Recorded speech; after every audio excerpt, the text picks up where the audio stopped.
Hello, I'd like to talk about the pyramids. This is a pyramid made of obsidian.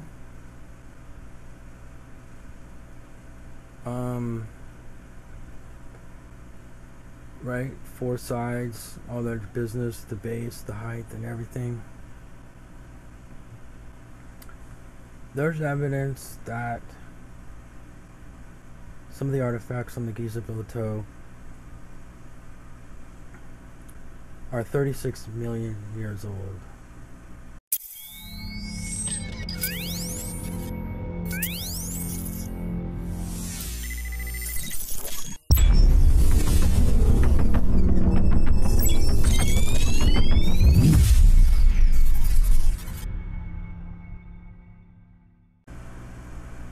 Alright, let's jump right into this.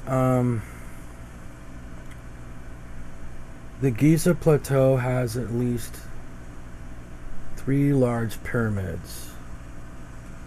The second pyramid has tunnels under it going to the Sphinx, and there's some of the first pharaoh of the first pharaohs. There's one of those guys buried down there, right? So first thing is when they come across some stone structures that are ancient, it must be a temple. Okay, not everything is a temple, not everything is a burial chamber, right?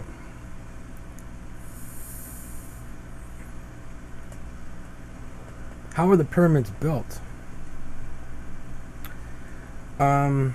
You could see that some of the pyramids, not the main 3, have outer casing stones, and in the middle is fill material. The large pyramid, all of the quarried materials can be accounted for and placed in the pyramid. So if you were to try to carve out the blocks, you would have the debris left over. Okay, the debris left over is in the large pyramid as fill. The outer casing stones are precise. The inner casing stones are less precise. The inner stones are less precise, okay? There's an internal ramp. Many people have this question in their mind, gee, where's the ramp? Well, did they levitate the blocks there? So there's an internal ramp, and they place the stones as they're going up, right? All the way up, and you can see in the corners where as the stones are going, they turn the stones to go on the concourse. The base was prepared for the pyramids. Now that's going to be key for this discussion of the pyramids. When you go up into some of the graduate lounges for graduate students, right? All this kind of stuff is thrown around, maybe staying overnight in parties in some graduate student lounges, studying for the final when you're a senior, right? Or taking graduate classes. You have this information, and they're pieces of the puzzle. You go into a graduate lounge, you open up a drawer, right? There's an unknown artifact sitting there from someone's research from the 1800s. They go, I don't know what this is, and it's in a drawer.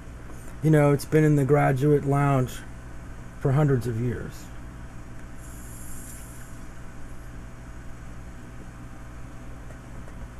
Knowledge, citations, things like that. like life on meteorites, fossils in the meteorites. There were citations going back to the 1800s. There's a collection of meteorites with fossils in them in some graduate student lounge somewhere in some of these colleges, right? Waiting for a graduate student to go up there, open up a door, and recognize what it is. There's just artifacts lying around in graduate school museums too, right? So getting back to the pyramids, there's saw marks and drill marks on the pyramids, right?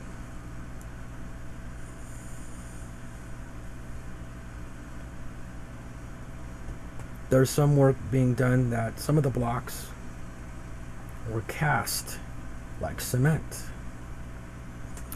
But like this pyramid, I got to thinking about this pyramid, right? It's one material. Why would you coat a pyramid with another material and then the base is put on another material? You're going to see where this is going if you haven't already.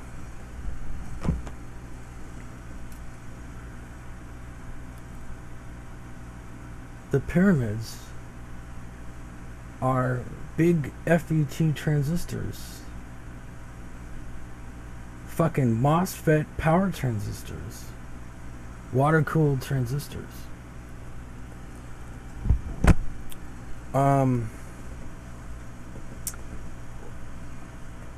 What is going on? Well, the three pyramids I was talking about have dimensions corresponding to the Earth, Moon, and Mars.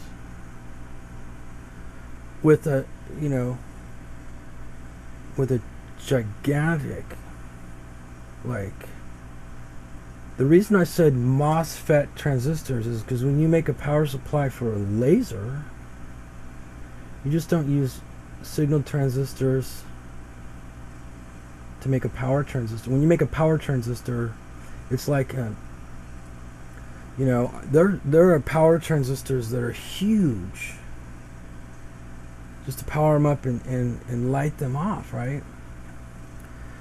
Now, if you don't think that, if you go, okay, possibly Teotihuacan has mica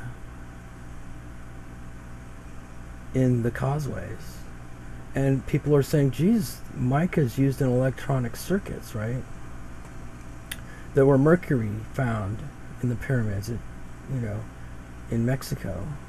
Electronics, they're doing something electronics. Now, so electronics, transistors and stuff like that are well known, right? Is the pyramid that corresponds to Mars?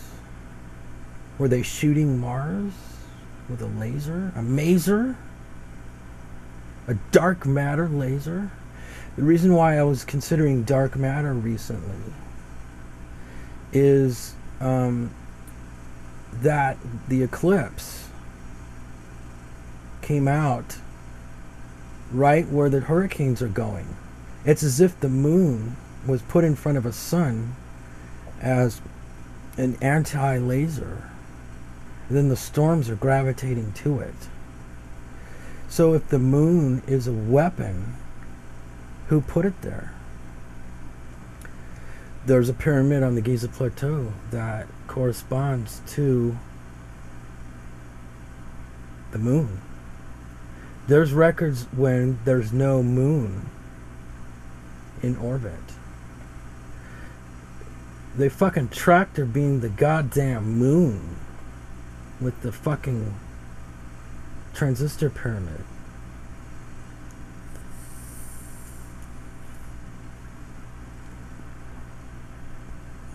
The moon is a weapon that's still orbiting around, you know, wiping shit out. What's interesting about the moon is that it's impossible to have a random rock in the universe go in front of the sun to do that for your perspective. It's impossible. An eclipse is impossible. So everyone agrees it's impossible. Like, you know, and a lot of people are considering, geez, the moon rings like a bell. Well, if it was put there with a tractor beam, you know, it's been solidified. Maybe this dark matter tractor beam is still working, right? The reason why I say the pyramids might be dark matter, where do those shafts that they put the robots in point to? These different stars. It's collecting something from those stars. Some sort of dark matter, funneling it into the main chamber of at least one of the pyramids. And the dimensions of the so-called coffin in the big pyramid are the same dimensions as the Ark of the Covenant. They charged up some sort of dark matter battery.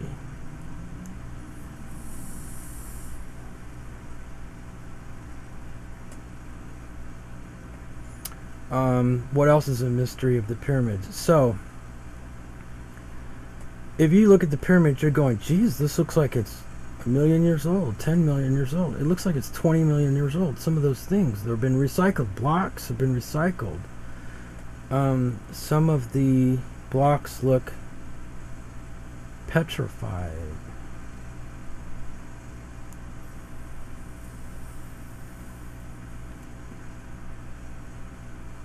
So the Sphinx is now, people are saying, oh yeah, we agree with the weathering around the Sphinx that could be 100,000 years old when there was a jungle there, right? What happens if I told you not only was the Sahara an inland sea and parts of it were fresh water, there's at least one weird anomaly in the Sahara Desert. It's called the Eye of the Sahara, right? It looks like it's been hit by a laser or it's just strange. If you think the pyramids are strange, look up the Eye of the Sahara, right? So when the Sahara was an ocean, a shallow ocean, you know, we're talking about a long time ago, right? Well, it just so happens that the three pyramids are centered in the exact center landmass of all the continents fitting together like it was Pangea at one time, right?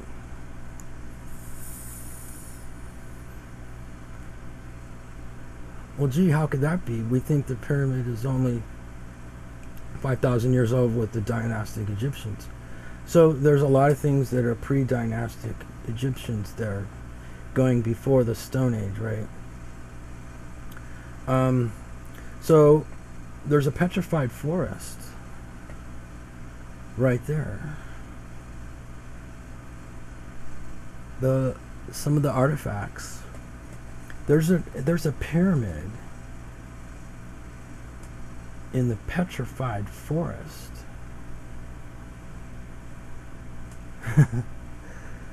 In that area.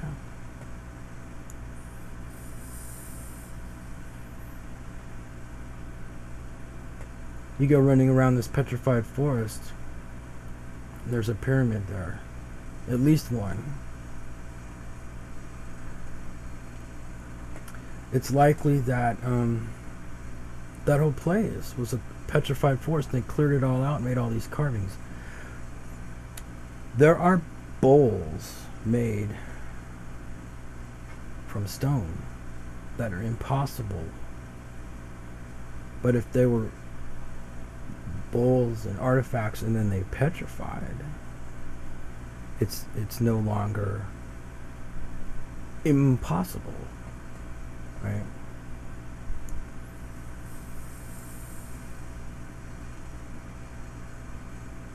The statue of Ramses II in Tanis is a petrified man that's been plastered over. I'll show you a picture of that.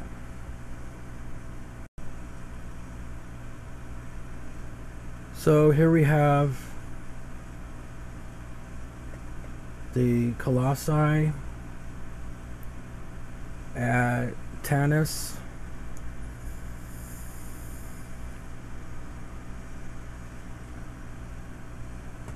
Toppled over and broken open. When you look at this rib cage of this statue, it looks like someone was taking an axe to try to crack open the side. And what do you see there is the petrified remains of a rib cage and organs of this huge, like 100-foot man,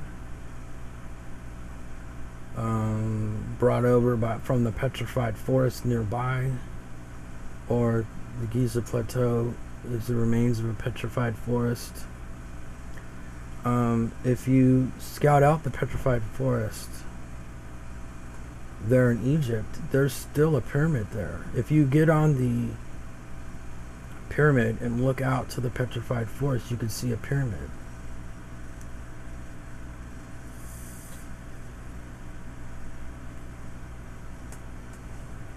So not only is there a petrified forest in the area, there's also a pyramid in the petrified forest, right? Some of these artifacts are probably brought over from the petrified forest, or this Giza Plateau is the remains of a petrified forest. So it would take 36 million years for this body to be petrified, and maybe they used to have a sarcophagus that they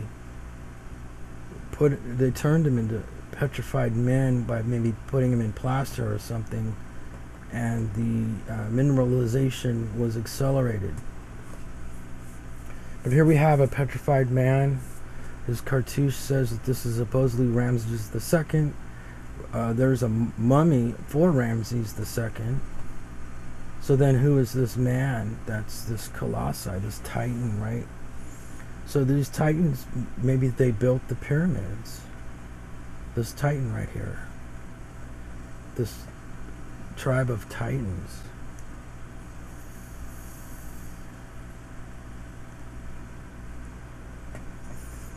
And there's the mineralization of his rib cage.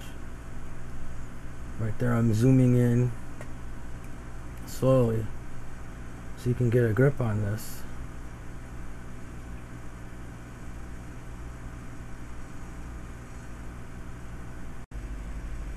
So there's one example of something that I think is from the petrified forest nearby.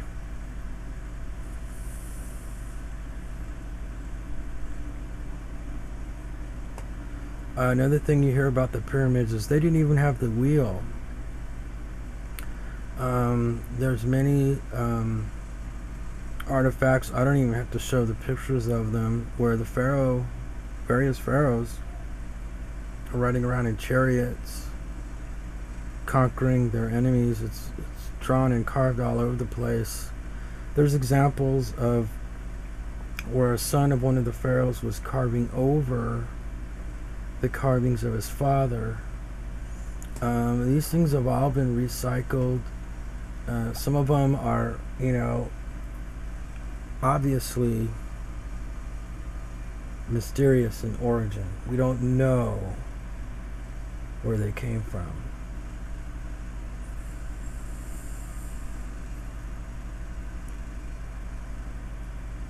With the times that keep being pushed back at least now 100,000 years for the Sphinx. One of the pharaohs found the Sphinx already in ancient ruins and uncovered it.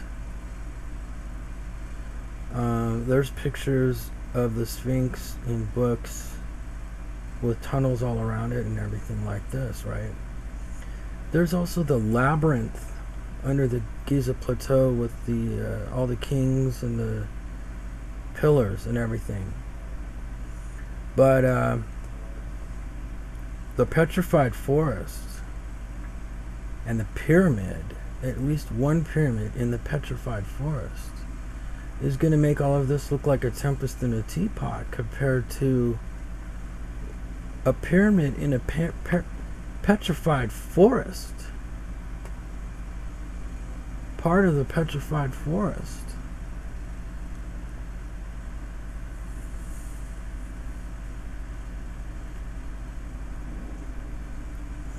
It makes the Giza Great Pyramid look like a thimble.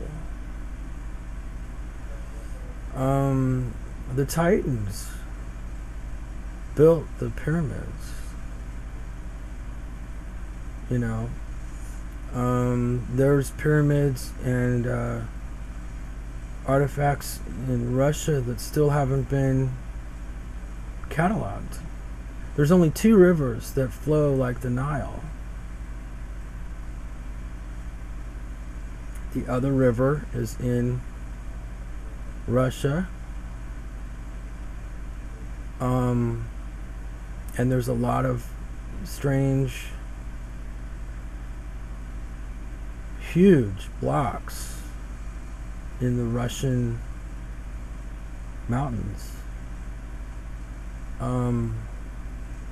And these titans are running around building these, you know, semiconductor transistor type devices.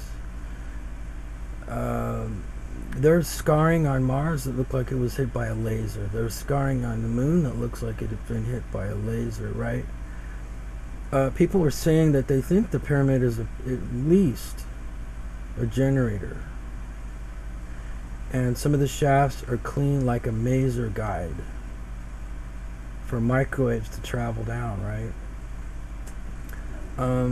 There's no technology that we have right now that could drill and saw those blocks like that found on the Giza Plateau. And everyone agrees that there's mysteries there. No one's quite sure what the pyramid is. You have different materials, you know, on those pyramids. Then it becomes a semiconductor device. If I were to put, you know, a base made out of a different material, you know, semiconductors are crystals. Let's say I put a base on this and covered this in mylar or a stone. It's a semiconductor, a transistor. Look at that. Can you imagine if I turn this into a transistor? You know, the semiconductors we use are very, very small. Look at these. These LEDs. Or there's a little tiny microscopic chip in there. Can you imagine a semiconductor that's this big? You know, what about the pyramid as a semiconductor? It's like a planetary device, weather control or something, you know?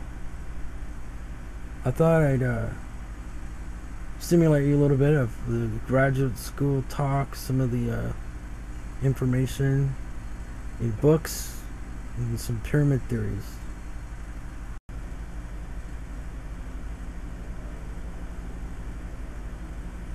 Okay, so this is the article in Nature magazine, a primary journal of science.